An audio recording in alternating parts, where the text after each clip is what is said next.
The following video contains massive spoilers for the movies Batman, Batman Forever, and Captain America Civil War, along with minor spoilers for Batman Returns and Batman and Robin. Hello, my name is David. Last video, we talked about themes in narrative, that is to say, the ideas underneath it, the philosophical, political, and emotional outlook underlying a story. We also discussed what types of themes are present in different stories, especially focused on superhero movies. And we also said that the Tim Burton and Joel Schumacher Batman film series failed as stories, most notably due to their lack of theme. Today, in this video, we're going to see how exactly they failed. I'll probably get branded with a hot iron bat symbol by some fans for saying this, but considering that all four of these films are quite bad, the worst ones are the two directed by Tim Burton. While the Schumacher films have worse acting and an excess of puns, they not only draw some more attention to the actual protagonists than the previous ones, they also exhibit much more understanding of the characters, at least as far as the heroes are concerned. Not only that, but they also happen to be better plotted, with clearer motivations for the heroes and the villains, which is not saying much. Now, before we continue, let me reiterate that, although I believe that these four films are bad, actually quite bad, I respect the opinion of those who actually like them. With that being said, let's have a look at the first two. The first one, Batman, directed by Tim Burton, seems superficially similar to Christopher Nolan's The Dark Knight, which, as we mentioned in the previous video, is actually a good film. In both movies, the maniacal criminal known as the Joker perpetrates a series of random illogical crimes, culminating in a final challenge to Gotham City, and the millionaire Bruce Wayne, who is secretly the superhero Batman, is constantly trying to stop him. But that is where the story's similarities end. For much of the story, Batman is framed as a mysterious, sinister figure with unknown motivations, more like a monster than a superhero. For the first half of the movie, neither Batman nor his alter ego Bruce Wayne are the protagonist. Our POV character is, in fact, the beautiful reporter Vicky Vale, who is introduced almost 20 minutes in, after spending time with a Batman we don't know, punishing a pair of random perps, and meeting our villain, Jack Napier, before he became the Joker, along with a corrupt cop that almost immediately dies, and a subplot related to the Gotham Festival that the authorities are really obsessed with. So Batman's identity is set up as an enigma that Vicky tries to uncover, but the film immediately forgets all about it and tells us, with no big shocking reveal, that oh my god, Bruce Wayne is actually Batman!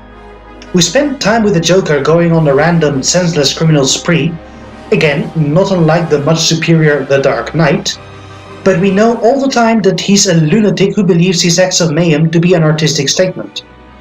It's just the ravings of a madman. So while he's entertaining, he's hardly compelling as a villain.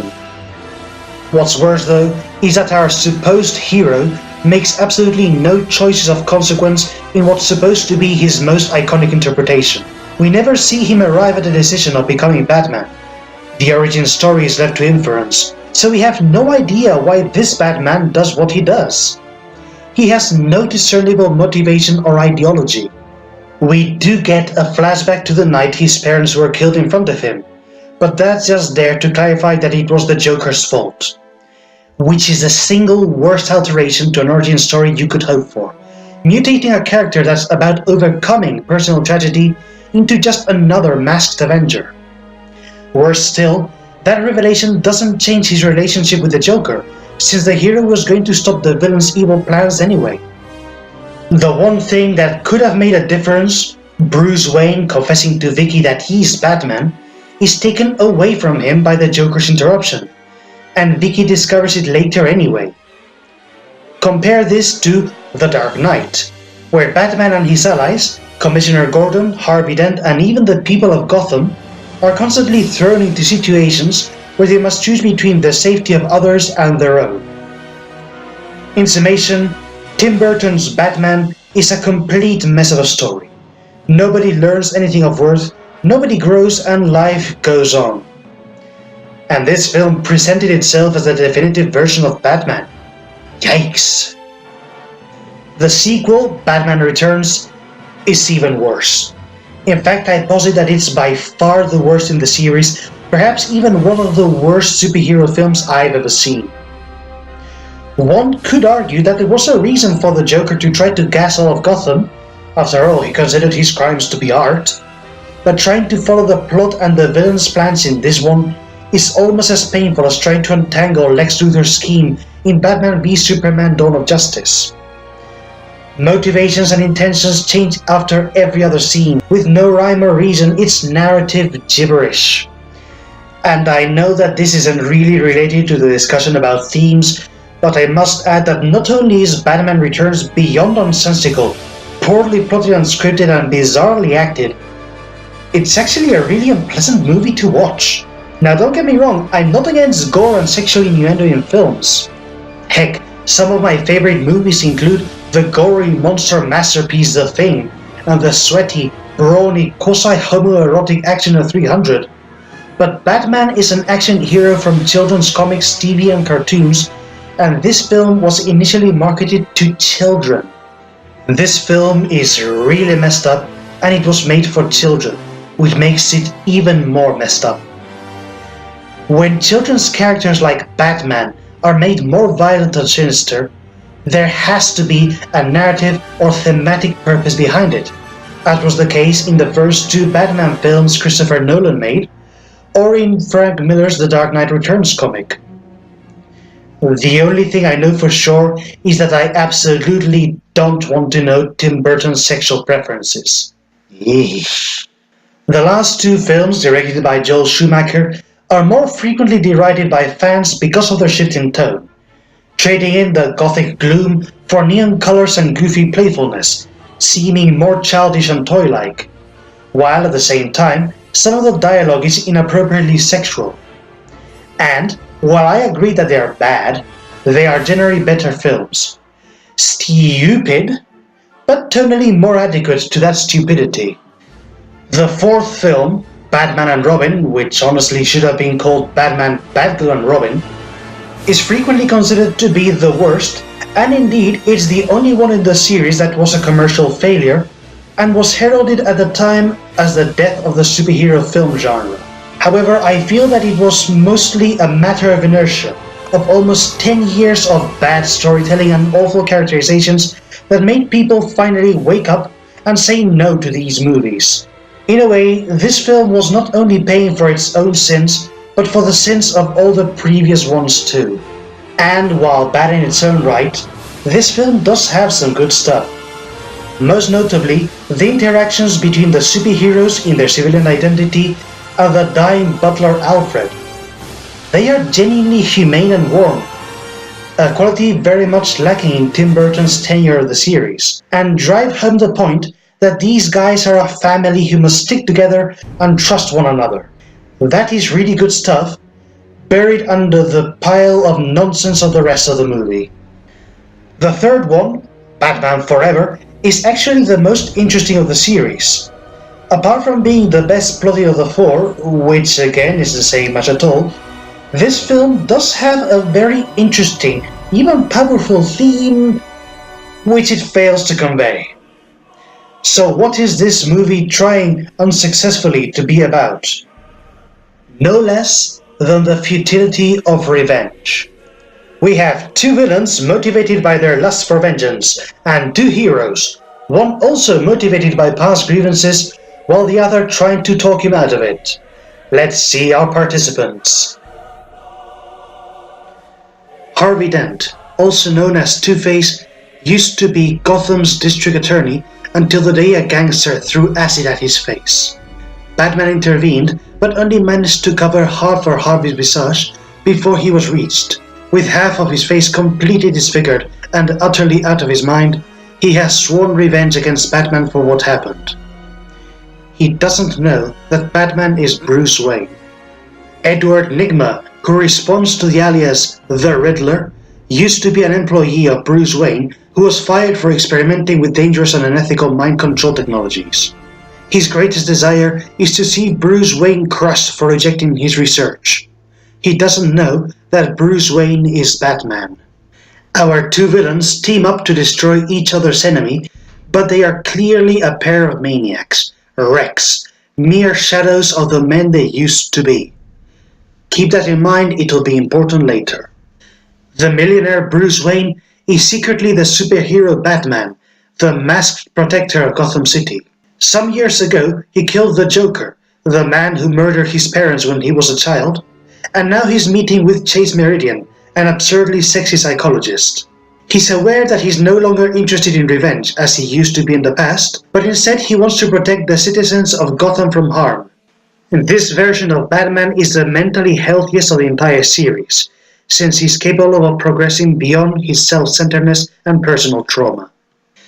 And now, the pièce de résistance of the film, Robin, Batman's sidekick. Dick Grayson was the youngest member of the Flying Graysons, a family of circus acrobats. During a performance, Two-Face and his goons attacked the circus and took hostages in the hopes of making Batman come out in the open. The bad guys planted an explosive, and the Flying Graysons acted heroically, facing off against the baddies and disposing of the bomb. However, they were all killed by Two-Face and his men, and only Dick survived. After being adopted by Bruce Wayne, Dick expresses his wish of seeing Two-Face dead, to which Bruce replies that revenge will only make his pain worse. In the end, Dick dons a superhero costume, honors his family by adopting the nickname of Robin, and joins Batman in his battle against Two-Face and the Riddler. After dodging some death traps and infiltrating their secret lair, Robin meets his nemesis and the fight begins. Two-Face, defeated, hangs from the cliff, and Robin has the opportunity of dealing the death stroke. Instead, he decides not to do so, spares the villain's life, and pulls him out. Had they left it there, it would have been perfect. This should have been the film's crowning moment, the equivalent of this scene.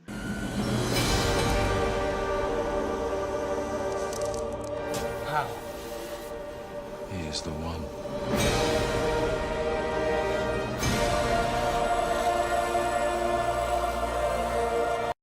The master has helped the pupil to learn from his mistakes.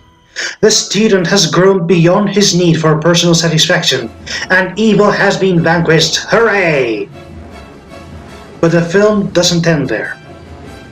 Instead, Two-Face exploits Dick's compassion and captures him, so that Batman has to rescue him and defeat both villains by himself. The Riddler's brain gets toasted, and Batman makes Two-Face plummet to his death. Evidently, this is the very worst resolution this story could have had, simply because it undoes all of the previous build-up. Our hero's story becomes meaningless since, at the moment of truth, a story that's against revenge can only be solved with revenge. And if, on the contrary, this is a film about revenge, it should have been Robin, not Batman, the one to kill Two-Face. What a mess. Notice that, although I believe that revenge is morally wrong, I'm not criticizing vengeance as a narrative, and there are plenty of stories that celebrate it that I happen to love, such as The Crow, Mask of Zorro, Django Unchained, and John Wick.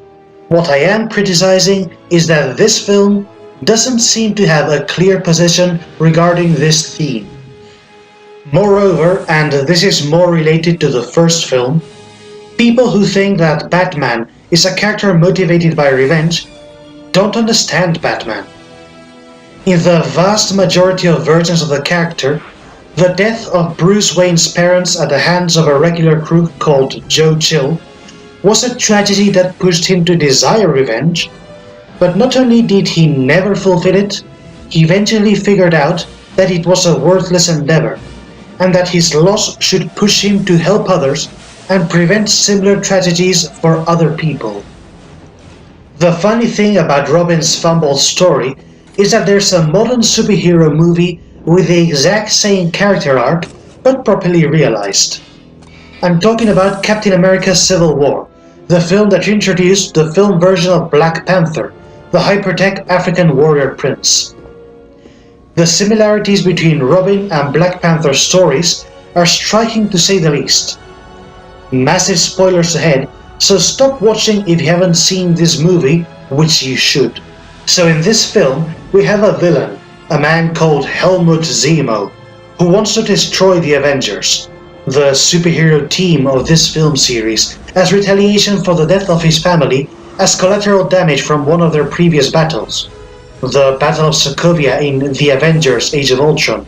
As part of his machinations, he plants a bomb during an international summit, and the explosion kills King T'Chaka of the fictional African country of Wakanda.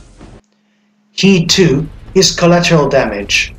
His son, Prince T'Challa, dons the war suit of the Black Panther and hunts down his father's killer. After many dramatic events concerning Captain America, Iron Man and others, we finally witness the completion of Zemo's master plan, which causes the Avengers to fight one another, and the team dissolves in bitterness and regret. T'Challa reaches Zemo who, despite having won, is clearly a wretch, sad and lonely after having lost everyone in his life. T'Challa can now kill him. The villain won't even put up a fight. But he can see what revenge has made of Zemo. A mere shadow. Rather than slaying him, he hands him to the authorities. T'Challa hasn't stained his hands with blood. Instead, he's kept his own soul clean. In both cases, we have villains killing the hero's loved ones. And in both cases, the hero decides not to murder the foe at their mercy. However, in one case, his arc leads him to greater wisdom, making him a true champion, whereas in the other, the same arc leads the hero to failure, and to needing others to finish the job for him. Despite what I've been saying, Batman Forever is the best of the 4 Batman films of the series, precisely because it's the only one of the 4 that tries to be more than hollow spectacle. This movie attempts to express that grudges will bring pain, and shows Batman as a man who's capable of changing and being better. It's clear that Schumacher had far greater narrative ambition than Burton ever did in relation to the Batman films.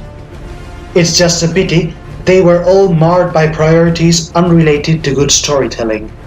Maybe the studio wanted it to be Batman and not Robin, the one to save the day. Or maybe the writers and director didn't give it enough thought. Who knows? Whatever the case, I'm thankful that later superhero films, like Spider-Man, Hellboy or Batman Begins, which restarted the Batman film series with a complete new direction, reminded Hollywood that good writing always pays off, and that even if it's spectacular action with characters with absurd powers and silly costumes, heroes, whether they're super or not, are telling us stories, and as such need to tell us something about who we are and what we believe in. And if someone ever asks me, which story is better? The one in which a young man searches for revenge but forgave his enemy and then was immediately captured and his mentor had to rescue his ass? Or the tale of 7 pathetic losers who joined forces to defend their city from evil and won against all odds? You'll sooner see me dressed up as the Shoveler. But of course, that's just my opinion.